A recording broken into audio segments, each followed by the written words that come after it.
Yeah.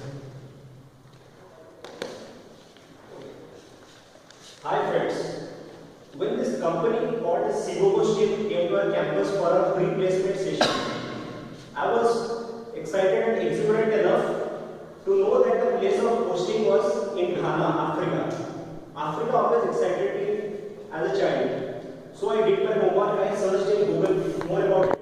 I wanted to know how exactly is the place, how do people live there, how exactly a day goes in Ghana in Africa itself. So I searched in Google, but to my dismay, after a few subsequent searches, I came across this term called as Dark Continent Africa. So, good evening fellow Toastmasters and my dear friends. Here I am to discuss and analyze why an entire continent is given this epithet as a dark continent. Today, as you know, Sub-Saharan Africa is the poorest part of the planet. Decade after decade, groups of politicians and other international organizations, they have failed to reduce poverty in the place. Many economists argue that the geography is quite detrimental in some parts of Africa. Like there are many landlocked countries in Africa, and they don't get enough water. As you know, there is presence of Sahara Desert, the biggest desert on the planet in Africa. And the rivers are River Nile, River Congo, River Zambezi, River Niger, which account for 60% of the water power of Africa. They don't flow in many of the landlocked countries. So this causes a poverty and this causes backwardness in the place. Well, the economists are quite right.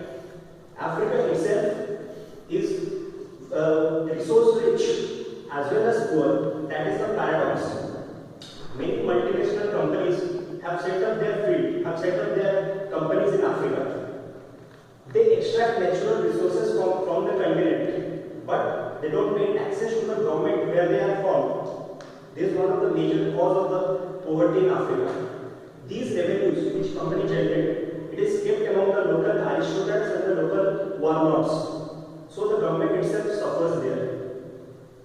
After that, we come across what exactly will the problem, how exactly the problem will be solved for these landlocked countries. There are 54 countries in the continent of Africa, and these 54 countries they are classified into resource rich and resource poor, or coastal countries and landlocked countries.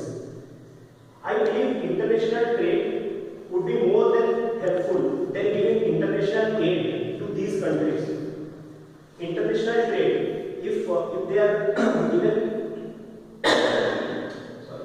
if international trade are given some boost, then they would help in encouraging agricultural practices and export in the countries. That would help the resources to be distributed across the landlocked countries, and it would help in the prosperity of the economy as a whole. Now coming to the second part. The second problem which haunts Africa is corruption. Corruption is one of the major issues in Africa.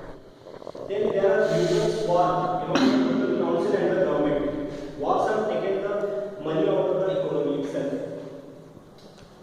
Because of corruption and because of war, these days many international organizations which offer donation, which offer aid to these countries, these poor countries of Africa, they have become very conscious.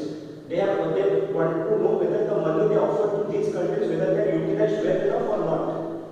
Then, because of this becoming cautious by the international organization, the local NGOs and the local government bodies, they are becoming competitive enough.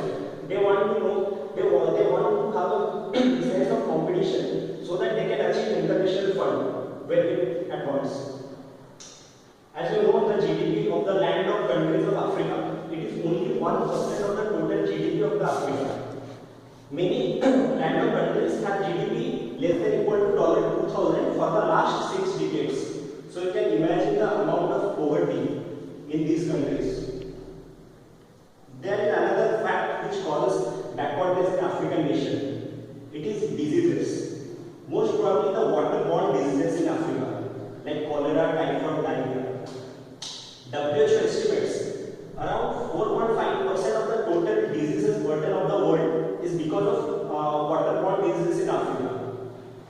They account about 1.8 million deaths every year.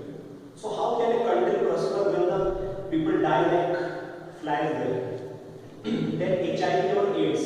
Because of lack of sex education in these countries, people suffer from HIV, and these AIDS they cause impoverishment of the country, of the society and the people as a whole. Many people need to get out of the devil of the AIDS and HIV itself. Only then can the country prosper. Finally, economists say that education of the masses, then provide bridging the gap between the digital solution of the country. That is the main area of concern.